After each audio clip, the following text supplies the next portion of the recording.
Hello and welcome to Pushing Back, Ukraine Daily Brief. As the war enters its 1106th day, these are the main developments from the past 24 hours. The update from the General Staff of the Armed Forces of Ukraine. Russia has lost approximately 880,660 troops in Ukraine since the beginning of the war. The number includes 1,250 casualties over the past day. According to the released Ukrainian figures, Russia lost 1 tank, 6 armored combat vehicles, 23 artillery systems, 108 drones, 84 vehicles and 1 piece of special equipment. In the last 24 hours the Russians launched 96 combat clashes and carried out 45 airstrikes, including 59 guided bombs on the territory of Ukraine. They also used 939 kamikaze drones and carried out around 3,500 attacks on the positions of Ukrainian troops and settlements using various types of weapons. In its latest intelligence update, the UK's Ministry of Defence reports Russia has likely suffered around 90,000 casualties in the Ukraine conflict in 2025, bringing the total since the invasion to approximately 875,000. In February 2025, daily Russian casualties averaged 1,255, the lowest since August 2024, totaling 35,140 for the month, a drop of 13,000 from January. The decline suggests a reduced pace of Russian operations, though casualties are expected to remain above 1,000 per day in March due to ongoing infantry assaults. In its latest intelligence update, the Institute for the Study of War. U.S. President Donald Trump ordered a pause on U.S. military aid to Ukraine on March 3, suspending the delivery of critical warfighting material. The United States had been providing Ukraine with artillery ammunition, armored vehicles, towed howitzers, Patriot air defense batteries, and long-range rocket and missile systems such as HIMARS and ATACMS, many of which are sophisticated systems that only the United States can supply. The front line in Ukraine does not risk imminent collapse, but the effects of the US aid pause will become more acute over time.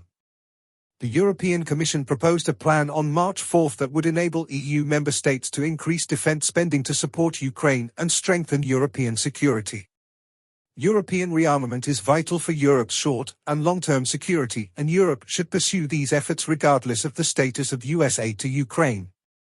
Ukraine has significantly expanded its defense industrial production capabilities throughout the war in an effort to eventually meet its military needs independently, but Ukraine's ability to become self-sufficient in the long term is contingent on continued support from partner states in the short and medium term. The Ukrainian Parliament and Ukrainian President Volodymyr Zelensky reiterated on March 4 Ukraine's commitment to work with the Trump administration to achieve a sustainable and lasting peace in Ukraine. The high casualties in Russia's war in Ukraine are the direct result of Putin's determination to conquer all of Ukraine using horrific and costly tactics, and Putin can dramatically reduce this killing any time he chooses. The Kremlin continues to express cautious optimism about the pausing of US military aid to Ukraine and advance several narratives as part of efforts to impose additional demands on the United States.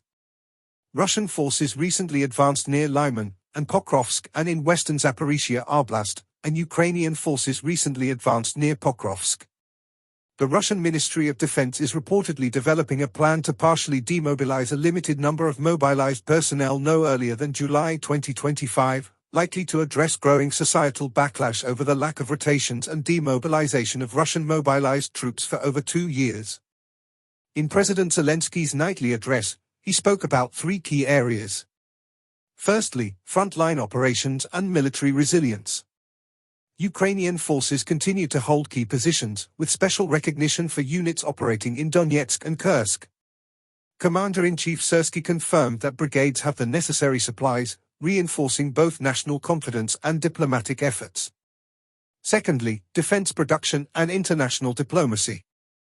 Ukraine is prioritizing domestic arms manufacturing, particularly drones, to strengthen frontline defense. President Zelensky held talks with European leaders ahead of an EU summit, while discussions with US officials signaled progress on future cooperation. Lastly, economic stability and pension increases. Prime Minister Denys Shmyhal reported on domestic financial stability, confirming an 11.5% pension increase from March 1 for over 10 million pensioners. Authorities have been urged to assist citizens with any concerns regarding their payments. Thanks for following today's updates. Please don't forget to like and subscribe for more content. We'll return tomorrow with the latest news on the ongoing conflict.